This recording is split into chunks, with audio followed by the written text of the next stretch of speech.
Hello, my name is Ann Heenan. I am married to Rusty Heenan, and we have two children, Elizabeth, who's 36, and Grayson, who's 34. Elizabeth is married with two children, and she and her family live in Virginia. Grayson was ordained a priest in the Archdiocese of Detroit in 2017 and is now serving at his second parish as an associate pastor. He is currently at St. Andrew's of Rochester. My husband Rusty is a good Christian, but he's not Roman Catholic. He hopes to become so, but just not yet. I've been asked to speak on raising children open to the priesthood. So let me tell you a little bit about my story. My father was a devout Catholic and my mother was Protestant. While I was growing up, my mother, despite not being Catholic, always joined us in attending Mass and praying as a family, including the Rosary at my father's lead. Even when my father was away from home, my mother made sure that my sister and I attended Mass and said our prayers. At their Catholic marriage, my mother promised to raise her children in the Catholic faith, and she honored that promise. So with our children, like my mother, my husband Rusty promised to raise the children Catholic when we were married. He also honored that promise. He bought the Faith and Life Catholic Catechism books, and he did his best to read them to our children. Both of our children attended St. Paul on the Lake, which was just a couple of blocks down from our house. And while Elizabeth left the Catholic school system for high school, Grayson went on to U of D Jesuit in 7th grade. And there he had very good mentors, very fine teachers, brothers, and priests. While our children were growing up, it was never an option to miss Mass. With sadness, I watched other Catholic parents go to Mass, and they didn't require their children to attend because their children didn't want to. And I couldn't help but think, you made your children go to school, you insist they brush their teeth. Isn't their faith the most important thing a parent can encourage? The word obligation, oddly, is often frowned on, but obligation to attend Sunday Mass exists as a binding commandment of the Church. This commandment exists for a specific reason, and I believe that if it's known and loved, the soul feels the need to fulfill it. I also believe that religious consciousness makes it easier to fulfill this obligation of Mass attendance. While our children were growing up, a priest was often at our dinner table. So many of the associate pastors at the St. Paul Church were such good role models that I frequently invited them to our home.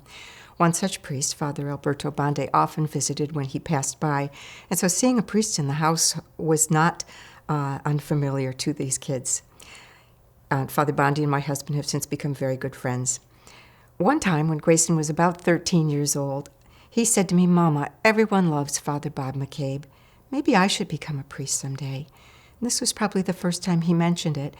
While there might have been other times he might have said something, I didn't necessarily think that this was his path. So during Grayson's freshman year at Boston College, he joined a campus group called the Sons of St. Patrick. This group was instrumental in his faith formation. These young men reinforced each other with their faith. They listened to religious speakers. They had group activities with Catholic Women's Group on campus. And again, he made good friends with solid Catholic priests at Boston College. During his senior year at Boston College, he asked me to go on a walk with him during Easter break. I was surprised and pleased that he wanted my company. This is when he told me about his intention to enter seminary. After processing the initial surprise, even though we knew he was a faithful young man, my husband and I tried to suggest that he would benefit from further education or work experience before entering seminary. This was not our best response, and we regret it. Grayson needed our support, and ours was lukewarm at first. Grayson was determined to follow through, and he, after a 14-month missionary stint in a Buenos Aires slum, entered Sacred Heart Seminary. Our attitude significantly changed when we met the other seminarians at Sacred Heart. These men were fascinating, they were funny, they were kind, and they were demonstrably devout. So while telling you my own story, please know that every situation for parents and priests are unique. There are two brothers here in Michigan whose parents are not Catholic. They converted on their own at different times, and they've both become Catholic priests.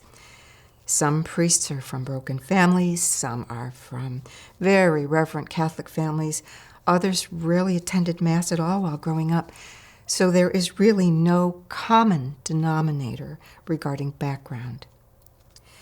If I were to give families advice about encouraging your son to be open to the priesthood, I would have to depend on my own experiences and humbly recommend faithful Mass attendance, regular confession, frequent visits with good and holy priests, faith-based books, and family prayer. I would also encourage attendance at an Orthodox Catholic college. Some people, when learning that my son has become a priest, actually laud me, and it makes me very uncomfortable. I just pray that the profound love I show my children will overshadow and heal all mistakes I have made.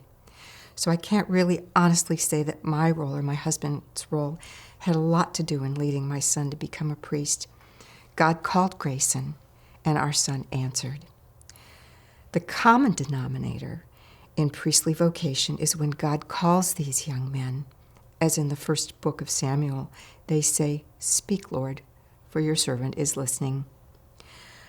In parting, my advice is to pray and pray and pray for your children and your grandchildren all the days of your life.